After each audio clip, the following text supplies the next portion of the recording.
Lindsay Lohan, Netflix, cet énorme clin d'œil à Malgré moi dans son tout nouveau film. Lindsay Lohan est de retour sur nos écrans, et avec elle, une partie du début des années 2000.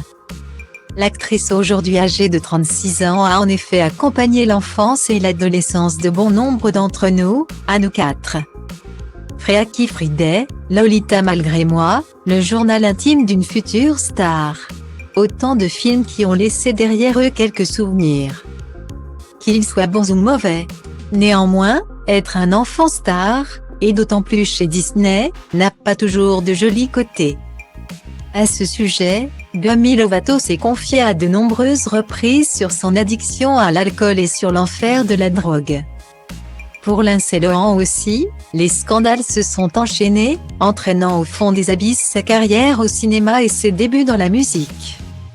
Loin de la célébrité et des paillettes, l'actrice star des années 2000 s'est retrouvée confrontée plusieurs fois à la justice. Notamment pour conduite en état d'ivresse. Plusieurs cures de désintoxication auraient pu avoir raison du reste de sa carrière. Toutefois, Lindsay Lohan semble désormais prête à travailler pour retrouver une sérénité personnelle et professionnelle. Une première stabilité qu'elle a retrouvée en épousant Badé Chamaz en juillet dernier. Et l'année 2022 lui sourit. Depuis ce jeudi 10 novembre, elle est en effet de retour sur nos écrans avec le film Noël tombe à pic, Falling for Christmas, disponible sur Netflix.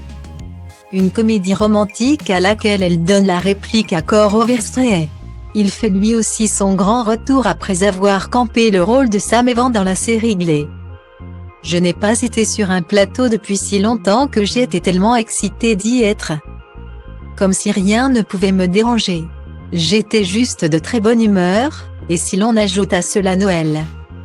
Et surtout le fait de travailler avec Kåre Overstreet, nous nous sommes beaucoup amusés. A déclaré l'actrice aux médias Entertainment Tonight. Dans cette comédie romantique, elle y interprète une riche héritière qui perd la mémoire après un dramatique accident. Bien sûr, elle passera les fêtes avec le personnage incarné par Kåre Overstreet. Comme chaque film de Noël, la fin se devine aisément. Cependant, une scène pourrait bien ravir les téléspectateurs. Lindsay Lohan pousse en effet la chansonnette et interprète Jingle Bell Rock, un titre qu'elle avait déjà chanté 20 ans plus tôt dans Lolita Malgré moi. Un clin d'œil bien calculé. La scène, devenue culte avec les années, a traversé les générations. La chanteuse Ariana Grande, qui a récemment changé de coiffure, l'a même reproduite dans son clip Thank You Next. C'est bien cette popularité qui a effrayé Lindsay Lohan. La peur de mal faire après un tel succès. C'était amusant. Mais j'étais nerveuse. J'avais la pression de faire en sorte que les gens qui ont vu Lolita Malgré moi l'apprécient autant dans ce nouveau film. Cette fois, il n'y a pas de danse, mais juste ma voix, informe Lindsay Lohan. Il ne reste plus qu'à se faire son propre avis.